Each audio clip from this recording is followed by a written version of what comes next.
So let us consider this indeterminate beams. Determine the member end moments using slope deflection method. EI is constant of this beam. So yung EI natin, as usual, that is constant. So we have an indeterminate beam here. So yung length ng span AB natin is 4 meter. Span BC is 3 meter. Span CD is 4 meter. And this indeterminate beam is loaded with 8 kilonewton meter, 8 kilonewton na concentrated acting at 1 meter from A. And we have also a uniform load acting on span AB and span BC having an intensity of 5 kilonewton per meter.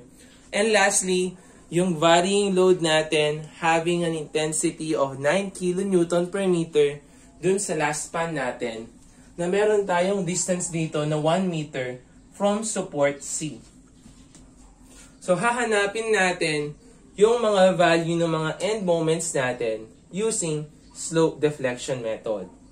So using this method, yung first step natin always is to compute for the value of your FEM. So, let us consider first yung span AB natin. So, for the span AB, so let's draw yung beam natin sa span AB. So, we have 8 kilonewton dito. Tapos, i-fix natin bawat dulo. So, this is yung point A, point B. Tapos, meron tayong dito na uniform load na 5 kilonewton per meter acting at 2 meter. So, dito, acting at 2 meter, meron tayong uniform load which is equal to 5 kilonewton per meter. So, yung mga distances natin, we have 1 meter here, 1 naman sa susunod.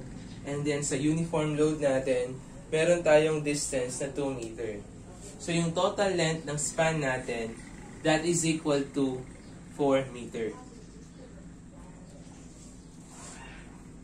So, madali lang naman kunin yung FEM natin. So, for this one, so we have yung FEM AB. So, hahanapin natin yung i-calculate natin yung value ng mga FEM natin. So, for this one, meron tayong FEM AB. And dito naman, FEM BA. So, the value of your FEM AB for the concentrated load. So, for the concentrated load, meron tayong 8. Yung near niya, that is 1. Over yung 4 squared niya, that is yung 3. Over L squared na 4 squared. So, kung babalikan natin yung formula natin for the FEM ng concentrated load, that is PA B squared all over L squared.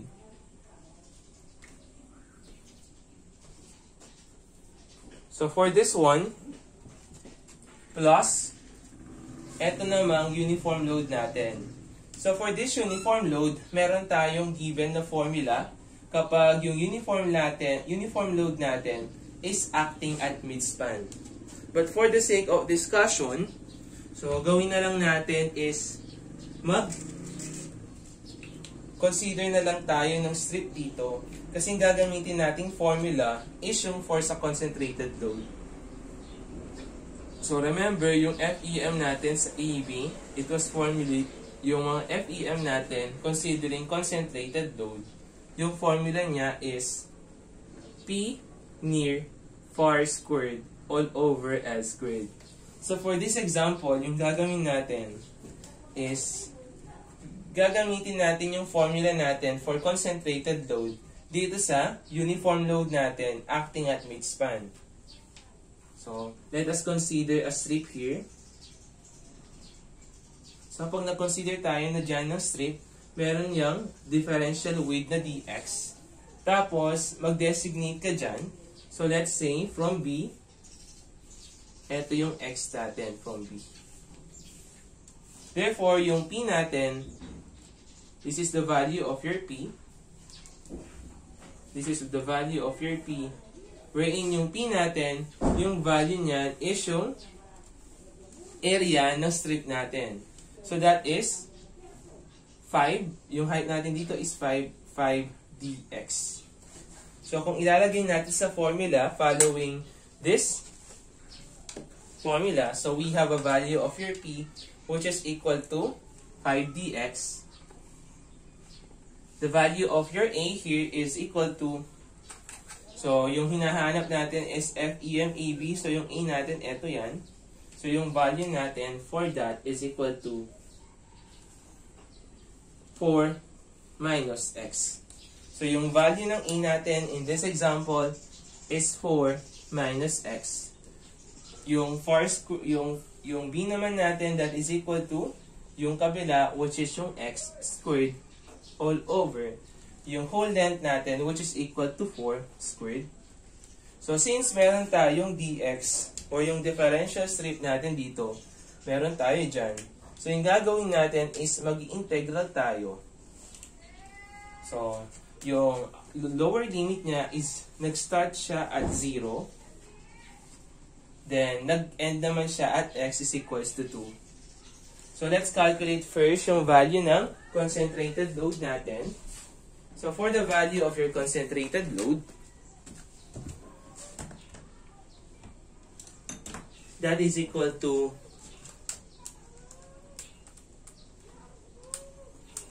so this is equal to 9 over 2. So this is 9 over 2 plus the value of your integral,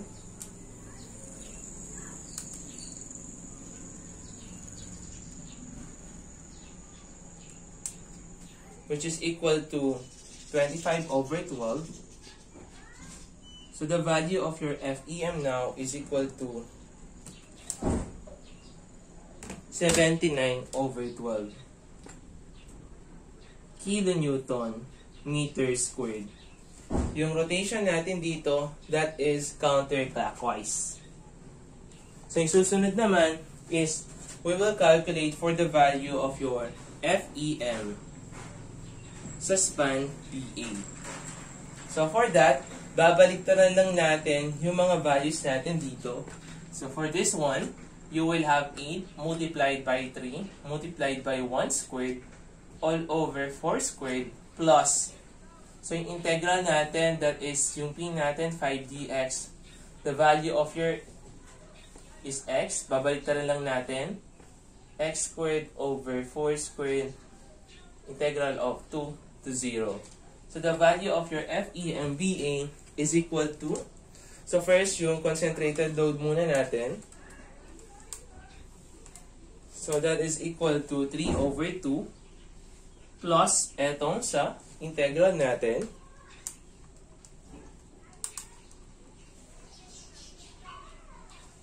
So this is equal to 55 over 12. And kung isi-simplify natin yan, we will have 73 over 12 kilonewton meter squared, which is clockwise. So next naman, we will going to consider yung span BC natin. So for the span BC,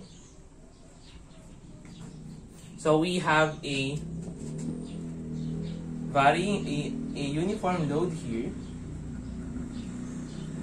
So span B to C. So yung uniform load natin, meron siyang length na 3 meter.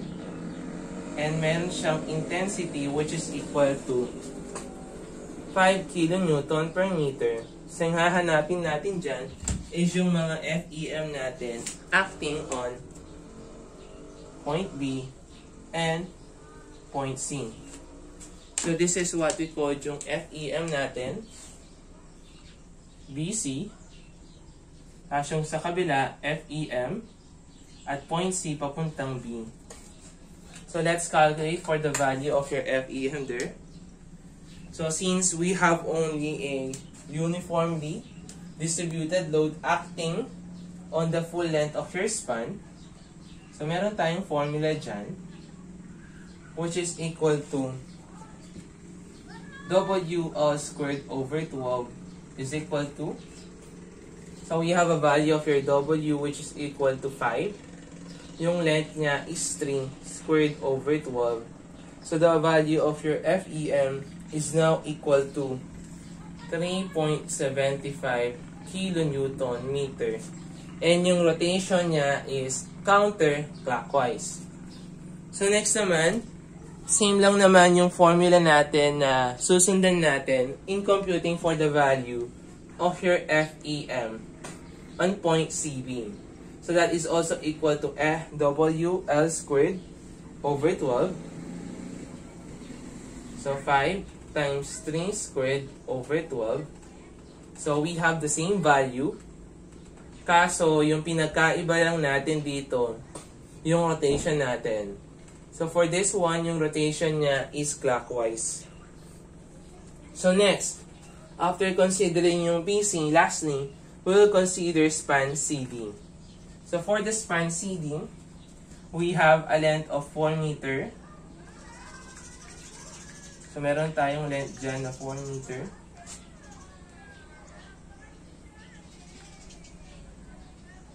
And also, meron tayong dito na distance na 1 meter. Tapos meron tayong varying, which is equal to 3 meter yung length niya. So yung varying natin, that has an intensity of 9 kilonewton per meter. So we have point C at saka D here. And then, yung mga value natin dyan, meron tayo dyan mga FEM. So for this one, ito yung FEM. So sa point C tayo, papunta sa D. So next naman, yung FEM natin ng point D to C naman. So for this one, since wala tayong formula for that one, so gagamitin pa rin natin itong formula na to. So gagamitin natin yung sa concentrated load. So for that one, we will going to consider a differential strip. So let's consider a differential strip here. So meron yung length na dx. Tapos yung height niya that is equal to y. Siyempre para makuha natin yung value ni P, that is yung area ng strip natin which is equal to y dx. So in computing for the value of your y, you just need to have a similar triangle. So we have y, and then yung x pala natin dito, always remember na dito sa zero intensity. Yun yung laging x natin. So lagi tayo dito sa zero intensity na magde-designate ng value ng x natin. So for this one, para makuha natin yung value ni y in terms of x, we just need to perform similar triangles. So we have yung small triangle natin na y over x is equal to yung 9 over 3. So the value of your y in terms of x is 3x. So we will going to input that to our FEM sa CD is equal to, so yung P natin that is equal to 3x dx. Kasi yung value ng P natin y dx. And yung A natin that is equal to, kung x to, we need to say this one, the value of that is equal to 4 minus x. So for this one, yung value ng A natin is equals to 4 minus x. And then yung phi niya is x squared all over 4 squared integral. Kasi nga nangyari is nagkaroon tayo ng differential strip dito. So para mawala yan, we just need to integrate it having a lower limit of 0 and an upper limit of 3. So the value of your FEM CD is equal to 6.075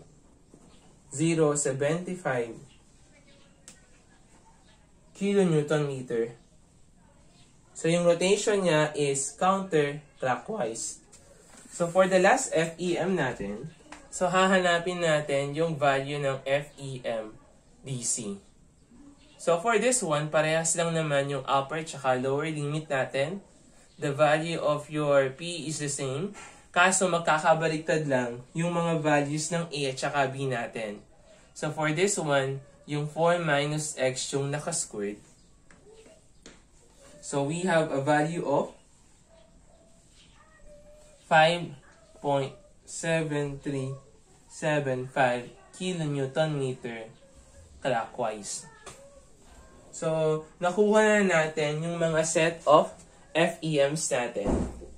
So, for this one, the value of your FEM sa AB, since it is counterclockwise, so that will become negative. Same with for the value of your FEM BC, counterclockwise, so that will become negative. Same with CD. So, when we are using yung mga FEM ng mga yan, basta counterclockwise, yung magnitude niya or yung value niya is equals to negative. So for this one, let us proceed to our step letter B. So we will just have a summary ng mga FEMs natin. So let us proceed to our step B. So let's formulate yung slope deflection equations natin. So for this one, meron tayong sinusundan na formula. So sa span AB natin, since meron tayong exterior support na hinge or roller, so pwede natin gamitin yung modified slope deflection equation natin. So for this one, it is obvious na yung value ng MAB natin is equals to 0. Kasi nga, etong sa dulo natin, yung moment natin dyan, is yung tinatawag nating MAB. Tapos yung susunod, that is M at point B. So, nasa span AB. So, para makuha naman natin yung MBA natin, so yung formula natin, that is 3EI over L multiplied by theta B. So, walang role dito yung theta A minus yung delta over L plus yung FEM natin sa BA minus FEM ng AB O over 2. So for this one, since wala tayong value ng settlement, so yung delta kasi na to, ito yung settlement natin sa mga supports. Since wala tayong value dyan, so yung value natin dyan is equals to 0. So for the value of your MBA here, that is equals to 3EI.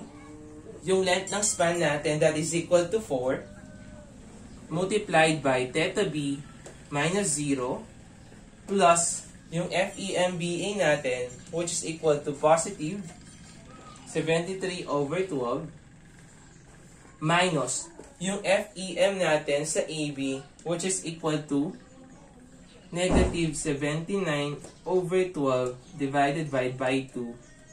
So, the value of your MBA is now equal to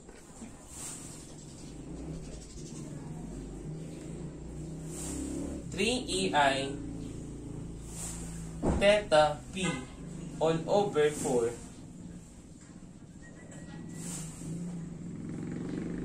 plus 75 all over 8. So that will be your equation number 1. So, gamitin na lang natin lagi yung modified slope deflection equation natin kapag meron tayong external support.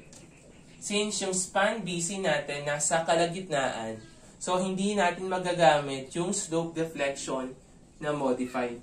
So for this one, let us calculate for the value of your MBC following the formula 2EI. So yung value ng L natin, that is equal to 3. Theta B, 2 theta B plus yung theta C natin minus 3 delta over 3 plus yung FEM natin. So the value ng FEM natin at BC, that is equal to negative 3.75. So if we were going to arrange this one, since yung wala tayong settlement dito, so this is equal to 0. So the value of your MBC is now equal to 4/3 EI theta B all over 3 plus 2/3 EI theta C minus 3.75. So this will now become your, so this is FEMBC. So this will now become your equation number 2. So let's proceed dun sa MCB natin. So for the value of your MCB, same lang tayo ng formula na susundan. So for this one, we have MCB that is equal to, so 2EI, yung L niya that is equal to 3. So pattern lang tayo since MCB, so una si theta C, so that is 2 theta C plus yung B natin na theta B minus i-trace natin yung value ng delta over L natin, which is equal to 0. So, yung CB natin, that is equal to positive, yung FEM niya, na positive 3.75. So, if we will going to arrange yung equation natin, so we will have MCB is equal to 4EI theta C all over 3 plus 2EI theta B all over 3 plus 3.75. So, this will now become your equation number 3. So, last naman, we will going to consider yung span CD natin. So, for the span CD, so it is obvious na meron tayong external support na roller or hinge sa span CD natin. So, meaning to say, from this one, since nasa point D etong external support natin, so that will become yung MDC natin, that is equal to 0. Since yung MDC is equal to 0, meaning to say, the value of your MCD will become modified. So, yung gagamitin natin is yung modified slope equation natin na ito. So, we will have 3EI. So, we will just follow this formula. So, yung value ng L natin, that is for theta C minus, so yung value ng delta natin over L, that is equal to 0, plus yung FEM natin sa CD. So, the value of your FEM sa CD is equal to negative 6.075 minus yung value ng FEM DC natin over 2. That is 5.7375 all over 2. So, the value of our equation is now equal to 3EI theta C all over 4 minus 1431 over 116. So, that will become the value of your equation number 4. So, for this one, para ma-solve natin yung equations, yung mga value sa mga equations natin, for the step letter C, so we will going to apply yung mga joint conditions natin and equilibrium equations.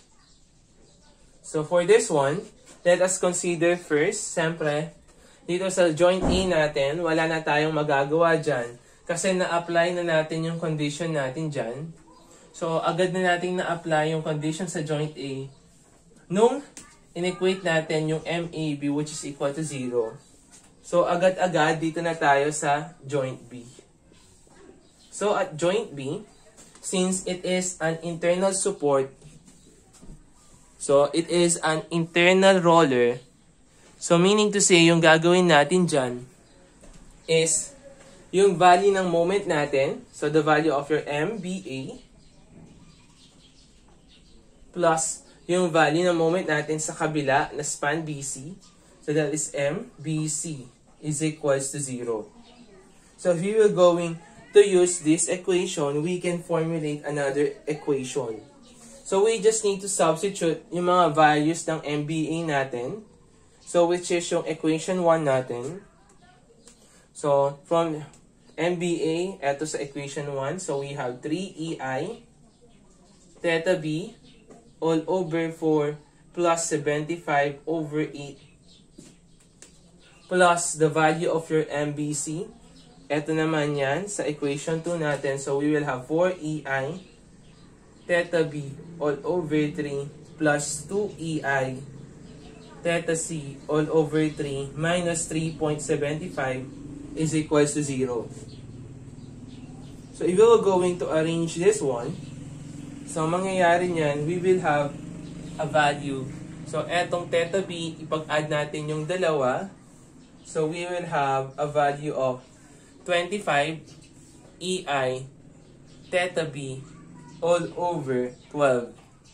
Plus, eto namang theta C natin, which is equal to 2 EI theta C all over 3 is equal to, so kunin natin yung pag-add mo yung dalawa, 75 over 8 minus 3.75, tapos ilagay na dun sa kabilang equation, so that will become negative 5.625. So this will now become your equation number 5.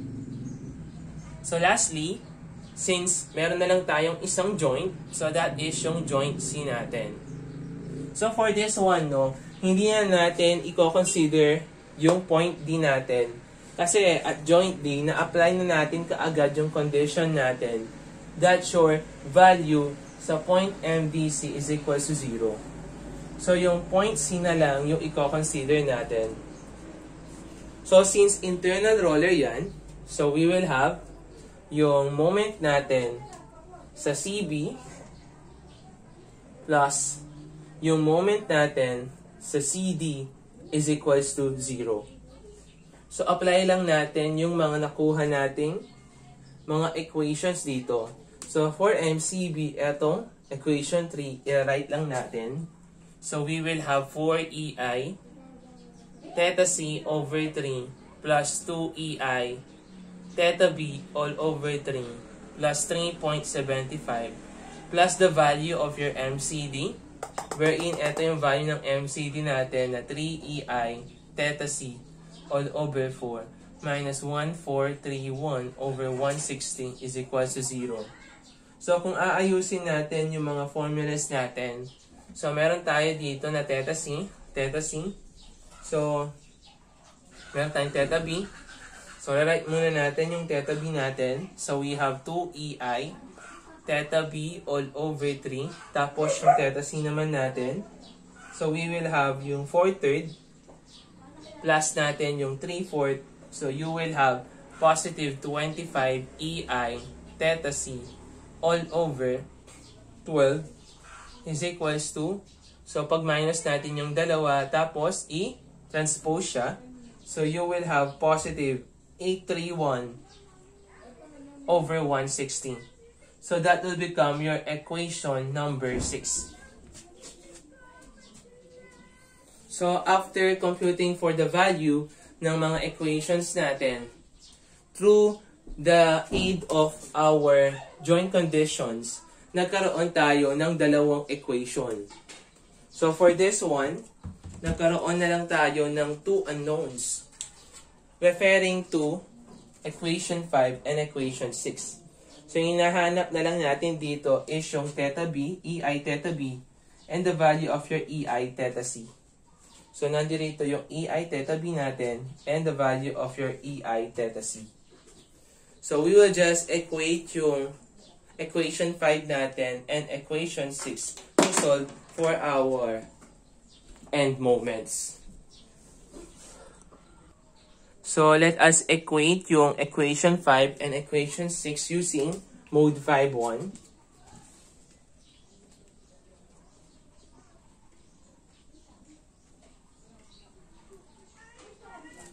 So, kapag in-equate natin yan using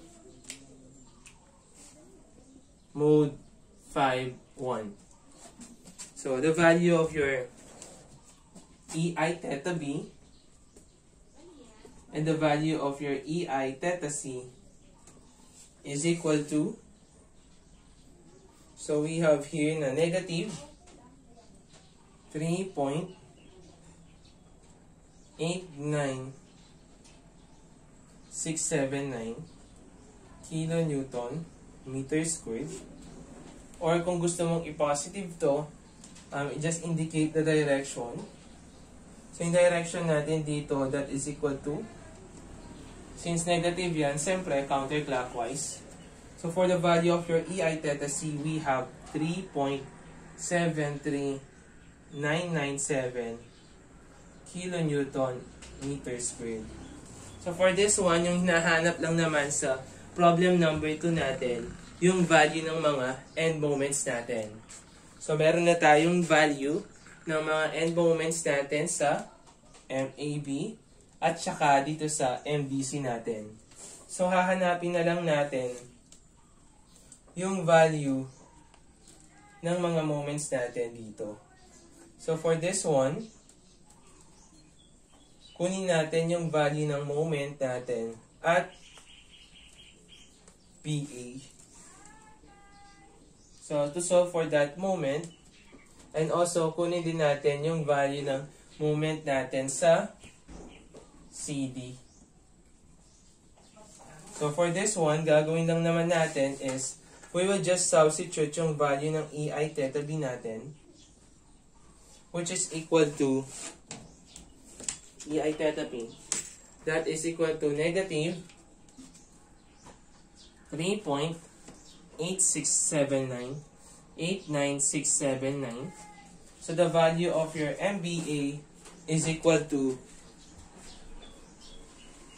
6.452 kilonewton meter. So yung rotation niya is clockwise, counterclockwise. So for the value of your MBC, so for this one, isa-substitute natin yung value ng EI theta B, which is equal to negative 3.89679, and the value of your EI theta C, which is equal to 3.73997. So the value of your MBC is equal to